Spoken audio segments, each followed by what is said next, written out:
ইউরোপের বাজারে, মধ্যপ্রাচ্যের বাজারে আমরা মানে খুব সুনাম অর্জন করেছি। আমাদের মেডিসিন, আমাদের এত ডাক্তার, এত হাসপাতাল, সেখানে আমাদের চিকিৎসা নাই কেন?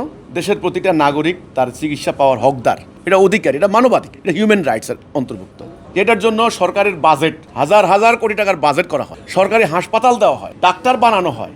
এই যে মেডিকেল কলেজে পড়ে সবচাইতে মেধাবী স্টুডেন্টগুলোকে বাছাই করে নিয়ে মেডিকেল কলেজে পড়ানো হয়। বাবা মারও খরচ হয়, সরকারেরও খরচ হয়, হাজার হাজার কোটি টাকা। দেখেন এখন এত কিছু হওয়ার পরেও আমাদের মেডিসিন নাকি ইউরোপের বাজারে, মধ্যপ্রাচ্যের বাজারে আমরা মানে খুব সুনাম অর্জন করেছি। আমাদের মেডিসিন, আমাদের এত ডাক্তার, এত হাসপাতাল, সেখানে আমাদের চিকিৎসা নাই কেন? সেখানে এই যে গত এক মাসে শুধুমাত্র এই বাচ্চারা হাজার হাজারের উপরে বাচ্চা মারা গিয়েছে, কত নির্মমভাবে।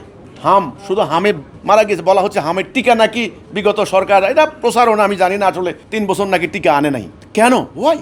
সমস্ত কিছুর গোড়া এক জায়গায়, দুর্নীতি, অপরাজনীতি, স্বার্থপরতা, ঠিক আছে?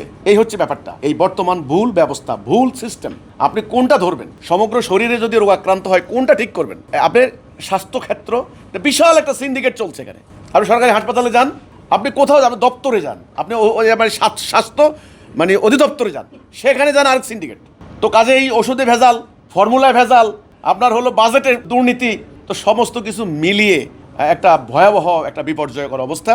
যাদের ক্ষমতা আছে, টাকা আছে, তারা টাকার জোরে সিঙ্গাপুর চলে যাচ্ছেন সামান্য জ্বর হইলেই, আর কঠিন কঠিন রোগে মানুষ মারা যাচ্ছে, বিনা চিকিৎসায় মারা যাচ্ছে। লাশ নিয়ে বাড়িতে ফেরার মতো অ্যাম্বুলেন্সের ভাড়া পর্যন্ত নাই, এমন কষ্ট মানুষের।